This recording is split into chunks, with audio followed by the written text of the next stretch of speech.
بابا صاحب پچھلے کافی عرصے سے گاؤں کے حالات بہت خراب چل رہے ہیں جن کا الزام فہیم پر آ رہا ہے۔ فرقان ربانی سر جھکائے شرمندگی بھرے لہجے میں بولے تھے۔ کیا مطلب؟ میں سمجھا نہیں، کیا کیا فہیم نے؟ ہاشم ربانی ان دونوں کے انداز پر ٹھٹک گئے تھے جب فضل ربانی نے مناسب لفظوں میں انہیں گاؤں میں موجود بچوں کے غائب ہونے اور سارا الزام فہیم پر آنے کے حوالے سے آگاہ کیا تھا۔ ہاشم ربانی سب سنتے سکتے میں آ گئے تھے۔ کچھ لمحوں کے لیے ان سے کچھ بولا ہی نہیں گیا تھا۔ ان کا ہی پوتا پیٹھ پیچھے کیا کارنامے کرتا پھر رہا تھا۔ کہاں ہے وہ کمبخت؟ بلاؤ اسے۔ اگر یہ سب سچ ہے تو میں اپنے ہاتھوں سے اسے اس کے گناہوں کی سزا دوں گا۔ ہاشم ربانی چہرے پر پتھریلے تاثرات لیے غضبناکی کی حد تک پہنچتے چلائے تھے۔ اسی لمحے خلیل ربانی اندر داخل ہوا تھا۔ بابا صاحب، یہ خبر گیلانیوں کے علاقے والوں نے فہیم کے خلاف پھیلائی ہے۔ آپ اس کے الزام پر یقین کر کے فہیم پر شک کیسے کر سکتے ہیں؟ فہیم میں سب برائیاں صحیح، مگر مجھے پورا یقین ہے وہ اتنا گناہوں فعل سرزد نہیں کر سکتا۔ خلیل ربانی کو بھی سب کچھ پتہ چل چکا تھا، اس لیے فہیم کی کال پر وہ فوراً معاملہ سنبھالنے وہاں پہنچا تھا۔ تو پھر کہاں ہے وہ؟ اگر سچا ہے تو کہاں چھپا بیٹھا ہے؟ اگر اپنی بے گناہی کا ثبوت کیوں نہیں کر رہا؟ ہاشم ربانی کا بی پی شوٹ کر چکا تھا۔ ان کا پوتا بھلا یہ سب کیسے کر سکتا تھا اور وہ اتنے وقت سے بے خبر رہے تھے؟ ان کی بات کے جواب میں خلیل ربانی بھی لال جواب ہوئے تھے، کیونکہ یہاں پہنچنے سے پہلے وہ کئی بار فہیم سے رابطہ کرنے کی کوشش کر چکا تھا، مگر اس سے رابطہ نہیں ہو پا رہا تھا۔ اندر ہی اندر خلیل ربانی کو بھی معاملہ کچھ گڑبڑ لگ رہا تھا۔ خلیل، اس سے بات کرنے کی کوشش کرو، اگر وہ قصوروار نہیں ہے تو یوں چھپ کر خود کو سب کی نظروں میں مجرم بنا رہا ہے۔ ہم لوگوں کے سوالوں کے جواب کیسے دیں اور کیسے انہیں فہیم کی بے گناہی کا یقین دلائیں جب وہ خود ہمارے سامنے بھی نہیں آ رہا؟ فضل ربانی بھائی اور باپ کے جھکے کندھوں دیکھ فکرمندی سے بولے تھے۔ ہاں، میں اس کے ڈیرے پر پتہ کرتا ہوں، کیا پتہ وہاں ہو۔ خلیل ربانی اس بات میں سر ہلاتے وہاں سے اٹھ گئے تھے۔ کیا ہم اندر آ سکتے ہیں؟ معصورہ نے ہولے سے دروازہ نوک کرتے اجازت مانگی تھی۔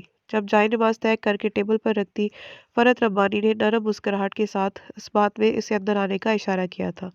ہم نے آپ کو ڈسٹرب تو نہیں کیا؟ معصورہ نے ہمیشہ والا سوال دہرایا تھا، جس میں جواب میں فرت ربانی نے اسے نرمی مسکراہٹ کے ساتھ نفی میں سر ہلایا تھا۔ میں بھلا اپنی پیاری بیٹی کے آنے سے ڈسٹرب کیوں ہوں گی؟ تمہارا آنا تو مجھے سب سے زیادہ اچھا لگتا ہے۔ فرت ربانی اس کا ہاتھ تھامے بیڈ پر جا بیٹھی تھی۔ پھپھو، ایک بات پوچھوں آپ سے؟ معصورہ کو ہمیشہ ان کی خوبصورت آنکھوں میں تیرتی اداسی اپنی جانب متوجہ کرتی تھی۔ ہر بار وہ اس کی وجہ جاننے چاہتی تھی، مگر پھر پوچھنے کی ہمت نہیں ہو پاتی تھی۔ جی بیٹا، پوچھے۔ فرت ربانی اس کی جھجک پر نرمی سے بولی تھی۔ کیا واقعی آپ کسی سے محبت ہو گئی تھی؟ معصورہ آخر وہ الفاظ زبان پر لے ہی آئی تھی جنہیں ادا کرنا اس گھر میں گناہ سمجھا جاتا تھا۔ فرت ربانی نے جھٹکے سے سر اٹھا کر اس کی جانب دیکھا تھا۔ وہ کسی سے بھی اس سوال کی توقع کر سکتی تھی، مگر معصورہ سے نہیں۔ ہمیشہ اپنے آپ میں گم رہنے والی ان کی بھتیجی اتنی گہری باتوں کا علم رکھتی تھی، انہیں اندازہ نہیں تھا۔ اپنے سوال پر ان کے چہرے پر اتر آئے درد کے رنگ معصورہ کا دل بھی دکھی کر گئے تھے۔ وہ ان کے بنا بولے ہی اپنے سوال کا جواب جان گئی تھی۔ ہاں، جسے میری زندگی کی سزا بنا دیا گیا۔ فرت ربانی کے اندر کا درد آج بھی بول رہا تھا۔ اور تم تو بنا کوئی گناہ کیے بھی یہ سزا بھگتنے والی ہو۔ تم جانتی ہو اتنے سالوں میں نے سب سے زیادہ کیا دعا مانگی؟ فرت ربانی اس کی منموہنی صورت نظروں کے سہار میں لیے محبت سے گویا ہوئی تھی۔ کون سی؟ معصورہ نے متجسس نظروں سے ان کی جانب دیکھا۔ کہ جو میرے ساتھ کیا گیا ویسا میری اس گڑیا سمیت اور کسی کے ساتھ نہ ہو۔ اللہ اس خاندان کے مردوں کو ہدایت دے اور یہ رسم ہمیشہ کے لیے ختم کر دی جائے۔ فرت ربانی کی آنکھوں میں معصورہ کے لیے فکر تھی، کیونکہ ان کے کانوں میں بھی زہیب ربانی کے اگلے فیصلے کی خبر پہنچ چکی تھی۔ مگر ایسے کیسے ہو سکتا؟ یہ رسم تو برسوں سے چلتی آ رہی اور آگے بھی چلتی رہے گی، اسے بھلا کوئی کیسے ختم کر سکتا؟ معصورہ نے بہت تحمل سے جواب دیا۔ اسے تو جیسے اس سے کوئی فرق ہی نہیں پڑتا تھا، کیونکہ اس کے باپ نے بچپن سے ہی اس کے دماغ میں یہ بات ڈال دی تھی۔ معصورہ بچپن سے اپنے حوالے سے یہی سنتی آئی تھی، اسے ہمیشہ اپنا آپ سب سے الگ تھلگ ہی محسوس ہوا تھا۔ شاید یہی وجہ تھی کہ وہ بہت کم گو سی ہو گئی تھی۔ اگر برسوں سے چلی آ رہی اس رسم کی ایک بھی کڑی ٹوٹی تو یہ کمزور پڑ جائے گی۔ ہمارے خاندان کے بہت سے روشن خیال پڑھے لکھے مردوں نے اس کے خلاف آواز اٹھائی، جس نے بہت بے دردی سے دبا گیا، مگر کوئی تو ایسا ہوگا جو اسے ٹکرائے گا۔ میرا دل کہتا ہے کوئی تو ایسا ہے جو اس رسم کو ختم کرے گا، اور وہ جلد آئے گا میری معصورہ کو اس سے نجات دلانے۔ فرت ربانی نے معصورہ کا ماتھا چومتے جذب کے عالم میں کہا تھا۔ معصورہ گم سم سی ان کی باتیں سن رہی تھی۔ فرحت ربانی کے پاس آ کر اس کے دل کو سکون آ جاتا تھا۔ ان کے دھیمے مزاج میں کی گئی گفتگو معصورہ کو بہت بھلی لگتی تھی۔ اس کا دل ہی نہیں چاہتا تھا ان کے پاس سے اٹھ کر جانے کا۔ جس شخص نے آپ سے محبت کی تھی، کیا وہ بھی آپ سے محبت کرتا تھا؟ معصورہ ابھی تک اس بات میں الجھی ہوئی تھی۔ ہاں، ہم دونوں ایک دوسرے سے محبت کرتے تھے، مگر اس محبت کی مدت بہت کم تھی، فرحت ربانی یاسین بھرے لہجے میں بولی تھی۔ اس سے پہلے کہ معصورہ ان سے کوئی سوال کرتی، بانو دروازہ نوک کرتی اندر داخل ہوئی تھی۔ بی بی سائی، آپ کو کبرا بی بی سائی بلا رہی ہے۔ معصورہ ابھی فرحت ربانی سے مزید باتیں کرنا چاہتی تھی، مگر کبرا ربانی کی بات سننا بھی ضروری تھا۔ وہ بے دلی سے اٹھ گئی تھی، جبکہ فرحت ربانی بیڈ گراؤنڈ سے سر ٹکاتی ماضی کے خلاؤں میں ڈوب گئی تھی۔ وہ چاروں مسکراتے شہر کے ایک مشہور ریسٹورنٹ میں داخل ہوئے تھے۔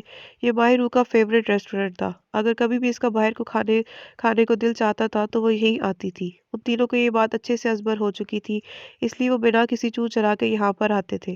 یہ ریسٹورنٹ بہت خوبصورت لوکیشن پر واقع تھا، کافی اونچائی پر موجود پہاڑی جو پوری طرح سبزہ زار اور مختلف اقسام کے پھولوں سے سجی ہوئی تھی، اس کے عین درمیان میں شیشوں سے بنا یہ ریسٹورنٹ بہت پرآسائش معلوم ہوتا تھا، جس کے ایک کارنر پر موجود ٹیبل ماہر روح کا سب سے فیوریٹ تھا۔ اس کے عین سامنے شفاف پانی کی ایک بہت خوبصورت آبشار بہتی تھی، جسے دیکھ ماہر روح بالکل تر و تازہ ہو جاتی تھی۔ اس کی بہت ساری خواہشوں میں ایک خواہش یہ بھی تھی کہ ایک دن وہ بہت سارا پیسہ کما کر یہ ریسٹورنٹ خرید لے گی تاکہ اس ٹیبل پر پکی ملکیت حاصل کر لے۔ سفیان نے ماہر روح کے کہنے سے پہلے ہی ویٹر کو بلا کر وہی ٹیبل سیٹ کروانے کی بات کی تھی۔ ماہر روح اپنے لیے اس کی اتنی قہر پر مسکرا دی تھی۔ آئی ایم سوری سر، وہ ٹیبل تو پہلے سے ہی بک کیا جا چکا ہے، آپ اس کے علاوہ کوئی بھی ٹیبل چوز کر سکتے ہیں۔ ویٹر ان سے معذرت کرتا واپس پلٹ گیا تھا۔ ماہر روح کی مسکراہٹ سمٹ گئی تھی۔ وہ کام میں مصروف ہونے کی وجہ سے اتنے ٹائم بعد یہاں آئی تھی اور اپنی پسندیدہ جگہ پر ہی نہیں بیٹھ سکتی تھی۔ میں ان لوگوں سے بات کرتا ہوں، آپ پریشان نہ ہو۔ سفیان اس کا موڈ آف ہوتا دیکھ کچھ فاصلے پر کھڑے مینیجر کی جانب بڑھا تھا۔ دیکھیں، آپ کو جتنی مرضی پیمنٹ لینی ہے اس ٹیبل کی لے لیں، بلکہ میں آپ کو آرڈر کی پیمنٹ سے ڈبل پیمنٹ دینے کو تیار ہوں۔ سفیان کی بات پر مینیجر مسکرایا تھا۔ I am really sorry sir, مگر میں ایسا نہیں کر سکتا، کیونکہ جنہوں نے وہ ٹیبل آج کے لیے بک کروایا ہے وہ یہاں کے اونر ہیں۔ اب آپ سمجھ سکتے ہیں کہ ہم ان کی بکنگ کیسے کینسل کر سکتے ہیں۔ وہ تینوں جو سفیان کے پیچھے وہاں آئے تھے، مینیجر کی بات سنتے ٹھٹک کر رکے تھے۔ کیا مطلب؟ اب کون اونر ہے اس ریسٹورنٹ کا؟ ماہر روح نے سوالیہ نظروں سے اسے دیکھا تھا۔ التمش کیدان اونر ہے یہاں کے۔ یہ ٹیبل انہوں نے ہی اپنی کسی اسپیشل ون گیسٹ کے لیے بک کروایا ہے، اس سے زیادہ کی انفارمیشن نہیں دے سکتا میں آپ کو۔ مینیجر جواب دیتا دوسری جانب بڑھ گیا تھا، جہاں سے اسے التمش کیدان کی آمد کی اطلاع ملی تھی۔ وہ سیکیورٹی خدشات اور کسی قسم کی میڈیا کراؤڈ سے بچنے کے لیے ریسٹورنٹ کے بیک گیٹ سے انٹر ہوا تھا۔ جس جگہ وہ لوگ کھڑے تھے وہاں سے بآسانی اس کی شیشوں والی گاڑیاں نظر ریسٹورنٹ کی بیک سائڈ پر جاتی دکھائی دی تھی۔ کوئی بات نہیں، ہم کسی اور ٹیبل پر بیٹھ جاتے ہیں۔ ماہر روح کو ان تینوں کو اپنے لیے فکرمند ہوتا دیکھ نارمل انداز میں بولتی ایک ٹیبل کی جانب بڑھ گئی تھی، جبکہ اس کے اندر التمش کیدان کی کسی اسپیشل ون کا سنتے ہی انگارے دہک اٹھے تھے۔ کھانا آرڈر کرتے کھانا کھاتے اس کا دھیان اسی ٹیبل کی جانب ہی رہا تھا۔ جب کچھ دیر بعد ضبط نہ کر پاتے وہ ان کے سامنے کوئی امپورٹنٹ فون کال کرنے کا بہانہ بناتی وہاں سے اٹھ گئی تھی۔ وہ دیکھنا چاہتی تھی التمش کیدان کس کے ساتھ یہاں آیا ہے، کیونکہ التمش کو تو ہوٹلنگ بالکل بھی پسند نہیں تھی۔ وہ کوریڈور سے ہوتی اس ٹیبل کی جانب مڑی تھی۔ جگہ جگہ پڑے گملوں میں پھول اتنی بڑی تعداد میں لگائے گئے تھے کہ وہ بآسانی ان کے پیچھے چھپ سکتی تھی۔ اس نے پھولوں کو سائڈ پر کرتے اس حصے کی جانب جھانکنا چاہا تھا، مگر وہاں ویٹر کی بنی قطار کے پیچھے وہ کرسیوں پر بیٹھے افراد کو نہیں دیکھ پائی تھی۔ کچھ لمحے اسی کے ساتھ جدوجہد میں گزرے تھے۔ بہت کچھ بدل گیا، مگر تمہاری چھپ چھپ کر دیکھنے کی عادت ابھی تک نہیں گئی ہے نا؟ اپنے پیچھے سے آتی آواز پر ماہر روح اپنی جگہ ساکت ہوئی تھی اور کچھ لمحوں بعد گہرا سانس بھرتی واپس پلٹی تھی، کیونکہ اس کے علاوہ منہ چھپانے کے لیے کوئی جگہ نہیں تھی اس کے پاس۔ ایک نیوز چینل سے منسلک ہوں، یہ عادت تو پختہ ہو گئی ہی صحیح۔ ماہر روح نے سامنے کھڑی لڑکی کو بے تاثر لہجے میں جواب دیا تھا۔ بھیا کی جاسوسی کر رہی تھی نا تم؟ چھوڑ کیوں نہیں دیتی اپنی، اور مان کیوں نہیں رک جاتی؟ اب بھی بے پناہ محبت کرتی ہو ان سے، آج بھی اتنی ہی دیوانی ہو ان کی ذرا کسی لڑکی کی جانب اٹھتی نگاہ برداشت نہیں ہوتی تم سے، آج بھی انہی کی کسی کے ساتھ سوچنے کے خیال سے آنکھیں نم ہو جاتی ہیں تمہاری۔ عیشا اس کی نگاہوں میں جھانکتے پورے وثوق سے بولی تھی۔ شدید نفرت کرتی ہوں اس سے، اگر مجھ پر ہو تو اس بری طرح سے برباد کروں اسے کہ ساری زندگی ویسے تڑپے جیسے میں نے یہ 3 سال تڑپتے گزارے ہیں۔ خون کے آنسو رلانا چاہتی ہوں میں اسے۔ ماہر روح کو عیشا کی باتیں شدید مشتعل کر گئی تھیں، جس وجہ سے وہ اس کا ذرا لحاظ رکھے بنا پھٹ پڑی تھی۔